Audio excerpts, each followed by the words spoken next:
원주에서 과수의 구제역이라 불리는 화상병이 작년에 이어 올해도 발생했습니다. 빗물에도 옮길 수 있어 장마철을 앞두고 방제에 비상이 걸렸습니다. 의료원 부지 매입 과정에서 시세 차익을 노려 부당이득을 취하려 한 전 의료원장에게 법원이 징역형을 선고했습니다. 원장과 공모한 교외 부지 매각 담당자도 징역형이 선고됐습니다.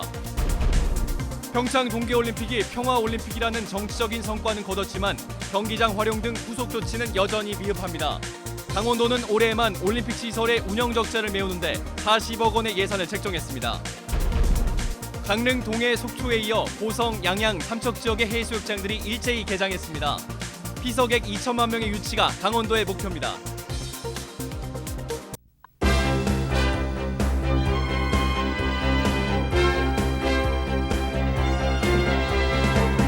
안녕하십니까. 뉴스데스크 원주입니다. 원주의 한 사과 농장에서 과수의 구제역이라 불리는 화상병이 발생했습니다. 지난해에 이어서 2년 연속으로 발생한 건데요.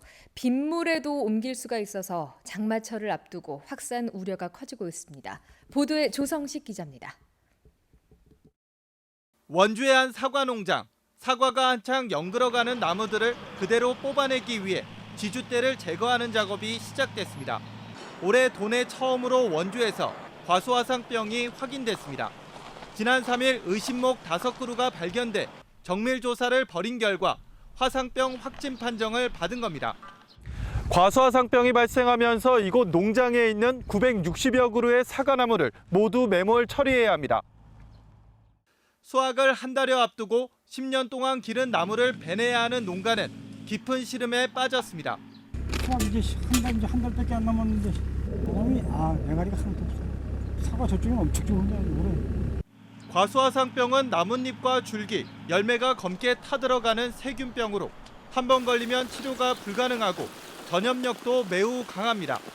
원주에서 작년에 이어 2년 연속 발생한 것인데 원주시에서 공급한 방제약을 뿌렸지만 아무런 소용이 없었습니다. 해당 농장에서 반경 5km 안에 6곳 3헥타르의 사과 배 농장이 위치한 상황.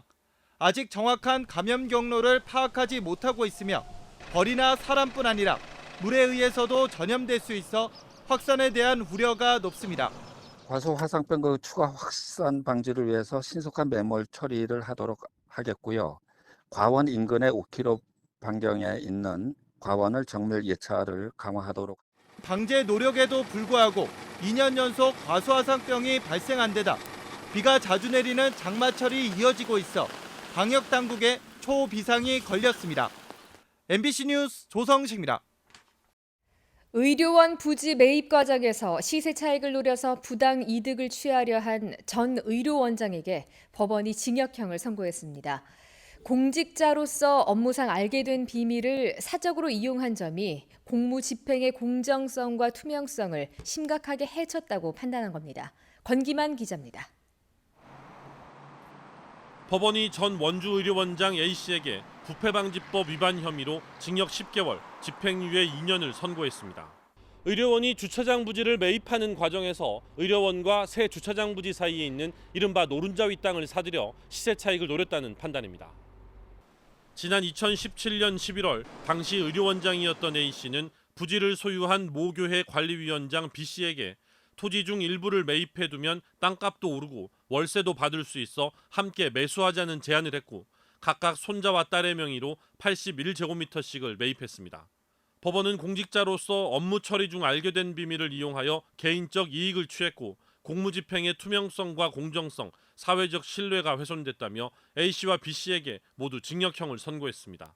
문제가 드러난 이후 두 사람은 해당 부지에 대한 매매 계약을 모두 해제해 아무런 이득을 얻지 못했다고 주장했지만 법원은 이들의 범죄는 부지를 매수한 시점에 이미 성립했다며 토지 매입 대금 7,500만 원도 모두 추징하라고 선고했습니다. MBC 뉴스 권기반입니다. 동계올림픽 후속 대책이 여전히 난항입니다. 강원도와 평창군이 청소년 동계 스포츠 대회를 유치했지만 당초 개최하려 했던 남북 동계 아시안 게임에 비하면 초라한 수준입니다. 이재규 기자가 취재했습니다.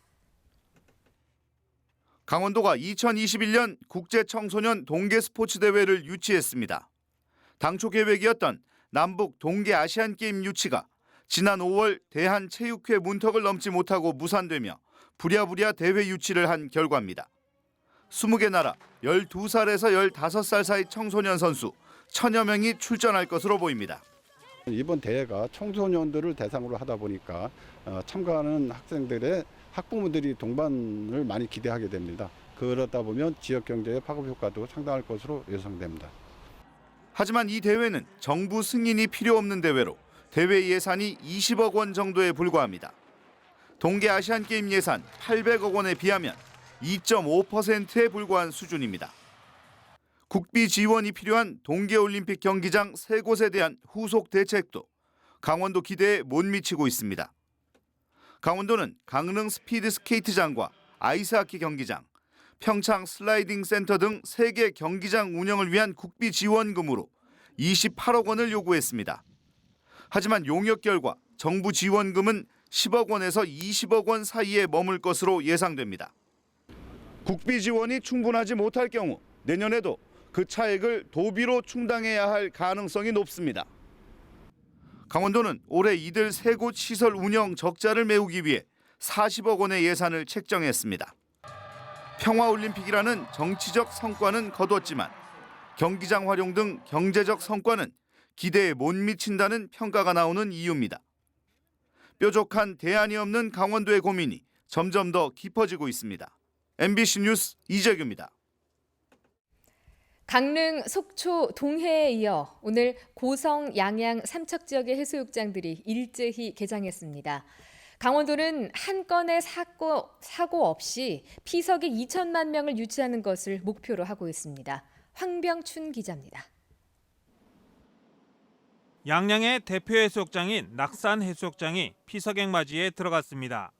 양양군과 소방서, 경찰서, 해양경찰서 관계자들은 사고 없는 해수욕장 운영을 기원합니다. 개장 첫날 장맛비가 그친 뒤 맑은 날씨를 보였지만 파도가 높아 해수욕은 금지됐습니다. 놀러와서 재밌는데 파도가 높아서 바다에 못 들어가는 게 좀 아쉬운 것 같아요. 양양군은 서핑존과 해수욕 구간을 분리하는 등 안전사고 없애기에 최선을 다하기로 했습니다. 21개 해수욕장에 단 한 건의 인명사고도 없었습니다. 그래서 저희들 금년 안에도 안전에 중점을 두고 인명구조요원도 충원 배치하였으며 하여튼 안전에 최선을 둘 예정으로 있습니다. 오늘 양양을 비롯해 고성과 삼척 지역 해수욕장들이 일제히 문을 열면서 동해안 손님 맞이가 본격화됐습니다. 낙산 비치 페스티벌, 속초 썸머 비치 페스티벌 등 한여름밤을 달굴 공연들이 펼쳐지고 오징어 맨손잡기, 조개잡기 등 체험 행사도 풍성하게 마련돼 있습니다. 동해안 대부분 해수욕장은 다음 달 18일 폐장하지만 양양 지역 해수욕장은 25일까지 운영됩니다. 강원도 한동해 본부는 올여름 피서객 2천만 명 유치를 목표로 하고 있습니다. MBC 뉴스 황병춘입니다.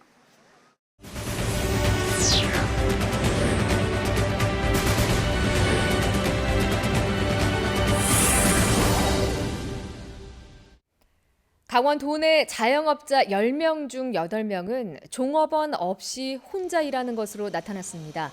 통계청에 따르면 지난 6월 기준 강원 도내 자영업자는 21만 8천 명으로 이 가운데 고용원이 없는 경우가 78%에 달하는 것으로 집계됐습니다. 이처럼 고용원이 없이 영업하는 것은 경기 불황으로 장사가 잘 안 되거나 인건비 부담 때문에 인력 채용을 기피하기 때문으로 풀이됩니다. 장기간 방치되고 있는 옛 드림랜드 부지를 반려동물 시설로 활용하는 방안이 추진되고 있습니다. 원주시는 활용 방안에 대한 공모와 내부 검토 과정을 거쳐 옛 드림랜드 부지를 반려동물 시설인 펫시티로 조성하는 방안을 선정하고 지난 10일 주민들을 대상으로 설명회를 개최했습니다. 이달 말까지 주민들의 의견을 수렴한 뒤 최종적으로 결정되면 기획안을 강원도에 지출할 계획입니다. 군용 비행기 소음 피해 대책을 논의하는 민관군 협의체 회의가 오늘 제8전투비행단에서 열렸습니다.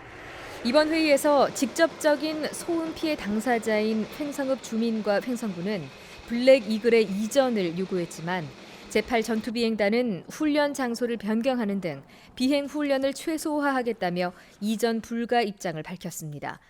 하지만 항공기 소음 측정을 위한 이착륙 일정 제공에는 적극적으로 협조하고 주민들의 실질적인 지원 대책 마련 요구에는 현실적으로 불가하지만 상급부대에 건의하겠다고 밝혔습니다. 발달장애 학생들이 부모님과 함께 진로 교육을 받는 발달장애인 부모교육 지원 사업이 도내에서 처음으로 원주에서 실시됩니다.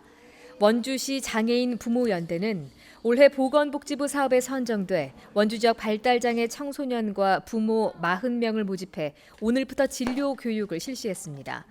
이달부터 1년 동안 장애 학생들에게는 직업 체험과 직장 견학을, 부모에게는 진로 코칭 강연을 마련하며 지속적으로 복지부의 사업에 응모해 해마다 사업을 진행할 계획입니다. 뉴스데스크 원주를 마칩니다. 고맙습니다.